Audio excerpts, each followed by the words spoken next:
सबको हंसाने वाले राजपाल यादव आज क्या अकेले खड़े हैं और क्या इसी वजह से वो सलाखों के पीछे पहुंच गए हैं? वो राजपाल यादव जिनके घर की रसोई कभी 24 घंटे चलती थी, जहां पर बॉलीवुड के उस दौर के स्ट्रगलर जो आज के बड़े स्टार हैं मुफ्त में रोटियां तोड़ते थे। तो राजपाल का काम चल रहा था, बहुत लोग उसके घर पे खाना खाते थे और कभी भी उफ नहीं किया उस आदमी ने। वो राजपाल आज क्यों इस हालात में है कि उन्हें कहना पड़ रहा है कि उनके पास कोई रास्ता नहीं बचा, कोई दोस्त नहीं बचा? क्या छोटे कद के इस बड़े कलाकार को अपनी ही कामयाबी की कीमत चुकानी पड़ी, या फिल्म बनाने का फैसला उनकी जिंदगी का सबसे महंगा दांव साबित हुआ? क्या वाकई हालात इतने बिगड़ गए थे कि करोड़ों कमाने वाले इस अभिनेता के पास कर्ज चुकाने के पैसे नहीं बचे? इतना कंगाल हो गया क्योंकि जिस हाथ में कभी अवार्ड्स की ट्रॉफी थी, आज उस हाथ में हथकड़ियां हैं बेबसी की।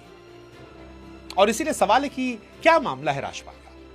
क्या यह मामला सिर्फ एक चेक बाउंस तक है, या फिर कर्ज, अदालत, गलत फैसलों की एक लंबी श्रृंखला का नतीजा है? और राजपाल जेल क्यों गए? पैसा नहीं चुका पाए इसलिए, यह अदालत को वो सच नहीं बताया जो कानून जानना चाहता था?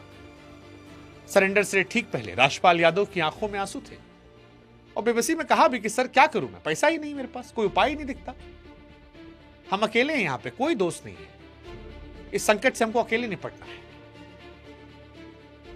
राजपाल यादव ने एक्चुअली बहुतों का डिप्रेशन दूर किया है। उनकी फिल्में देखकर हम सब गुदगुदाए हैं, बहुत सारी फिल्म, चाहे वो भूल भुलैया हो, पंडित जी वाला सीन हो, चुपके चुपके मेरी बड़ी फेवरेट फिल्म है राजपाल यादव की, ढोल, अनगिनत फिल्में राजपाल यादव की हैं जहां देखकर हम सब जिंदगी जी चुके हैं।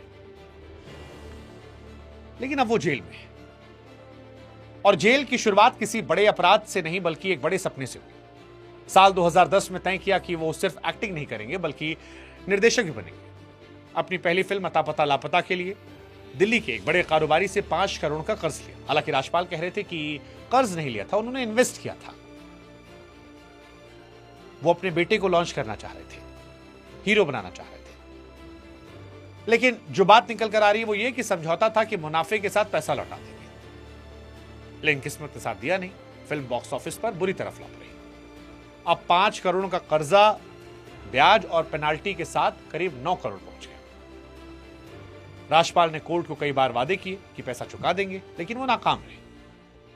कोर्ट को अधूरी जानकारी, वादा तोड़ने की वजह से जज साहब नाराज हुए और साफ कहा कि कलाकार होने के नाते कोई स्पेशल ट्रीटमेंट नहीं मिलेगा। 5 फरवरी 2026 को राजपाल यादव ने तिहाड़ जेल में सरेंडर किया और अब 6 महीने की सजा काट रहे हैं।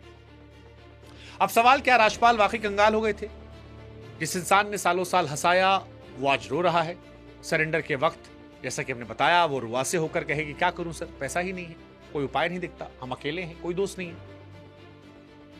सच तो यह है कि बैंक ने अगस्त 2024 में शाहजहांपुर वाली उनकी करोड़ों की संपत्ति को पहले सील कर दिया था। हालांकि हाल की फिल्मों में उन्होंने भूल भुलैया 2, 3 से पैसे कमाए हैं, लेकिन पुराना कर्ज और ब्याज इतना बड़ा है कि वो कमाई अकेले काफी नहीं है। करोड़ों कमाने वाला सितारा आज बैंक के नोटिसों और बेबसी के बीच घिरा हुआ है। सजा काटने से कर्ज खत्म नहीं होता, उन्हें 9 करोड़ फिर भी चुकाने पड़ेंगे। राजपाल उत्तर प्रदेश के शाहजहांपुर के एक छोटे से गांव से आए थे। एनएसडी से एक्टिंग सीखी, मुंबई में एक छोटे से कमरे में 6 लोगों के साथ रहकर दिन गुजारे। उनकी मेहनत ने कॉमेडी किंग बनाया, लेकिन गलत व्यापारिक रस ने जमीन पर ला दिया। ये कहानी सिखाती है कि कामयाबी पाने ज्यादा संभालना मुश्किल है। पुश्तैनी घर पर ताला लटका है और मुंबई की चकाचौंध फीकी पड़ गई है।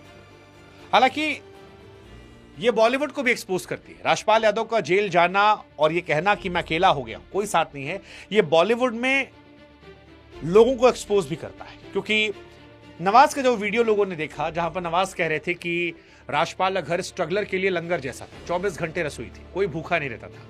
और आज उस दौर के कई सारे स्ट्रगलर बड़े स्टार हैं जो राजपाल के यहां खाते थे, रहते थे, जिनके लिए राजपाल का घर एक धर्मशाला जैसा था। लेकिन अब जब वो स्टार बने और राजपाल मुसीबत में है, तो कोई पुराना दोस्त सामने नहीं है। राजपाल ने जब कहा कि हम सब अकेले हैं, कोई दोस्त नहीं है, अकेले निपटना पड़ेगा, तो ये समझ में लोगों को आया कि ग्लैमर की इस दुनिया में जब सितारा चमकता है तो दुनिया साथ देती है, लेकिन मुश्किल वक्त में लोग फोन उठाना बंद कर देते हैं। हालांकि भले ही इंडस्ट्री के लोग खामोश हों, लेकिन कई लोग सामने आए हैं। सोनू सूद आए, कहा कि अगली फिल्म में साइन करेंगे। बिहार से तेज प्रताप यादव आए, 11 लाख रुपए की बात कही। म्यूजिक प्रोड्यूसर राव इंद्रजीत, उन्होंने कहा 1 करोड़ रुपए देंगे, लेकिन कर्जा लगभग 11 करोड़ के आसपास का है। राजपाल ये कहानी हमें सिखाती है, या कहें कि जब किसी की बर्बादी की कहानी हम पढ़ते हैं तो हमें अंत में जरूर जानना चाहिए कि क्या वो वापस आएगा। राजपाल यादव के पास अभी भी हार मानने का वक्त नहीं है, फिल्में हैं उनके पास। अगर आने वाली फिल्में चल जाती है, कुछ नई फिल्में मिलती हैं इस घटना के बाद, क्योंकि राजपाल को लोग तो प्यार करते हैं, तो हो सकता है जिंदगी बेहतर हो जाए। तिहाड़ की सलाखें उन्हें करियर का अंत नहीं, एक कड़ा इम्तिहान है। लेकिन राजपाल यादव की कहानी हमें कानूनी साक्षरता के बारे में जरूर सिखाती है। चेक बाउंस के मामलों को कभी भी हल्के में नहीं लेना चाहिए। कानून की नजर में एक साइन किया गया चेक आपकी बड़ी जिम्मेदारी होता है। राजपाल यादव केस में सबसे बड़ी समस्या कर्ज नहीं थी, कोर्ट की अवमानना थी, वादों को तोड़ना था। और इसीलिए यह हर उस इंसान के लिए आईना है जो कानूनी कागजों, अदालती आदेशों को नजरअंदाज करता है। सही समय पर कानूनी सलाह, ईमानदारी आपको तिहाड़ जाने से बचा सकती है। हालांकि इस मुश्किल दौर में राजपाल की पत्नी उनके साथ खड़ी है। बच्चों पर सोशल मीडिया समाज का दबाव है, लेकिन परिवार साथ है। राजपाल को अफसोस है कि उनकी गलती की वजह परिवार को मिल रही है, लेकिन जिस तरह से लोग आ रहे हैं उससे लग रहा है कि वापसी हो जाएगी। राजपाल यादव कहानी सिखाती है कि सपने जरूर देखिए, लेकिन प्लानिंग और कानून का भी सम्मान कीजिए। सफलता संभालना मुश्किल है, लेकिन आपकी पुरानी अच्छाई कभी भूलती नहीं है। क्या आपको लगता है कि राजपाल जी जल्दी वापसी करेंगे, फिर से हंसाएंगे? मुझे तो लगता है। आप अपनी राय कमेंट सेक्शन में बताइए और सपोर्ट कीजिए राजपाल यादव को। जय हिंद, जय भारत, नमस्कार।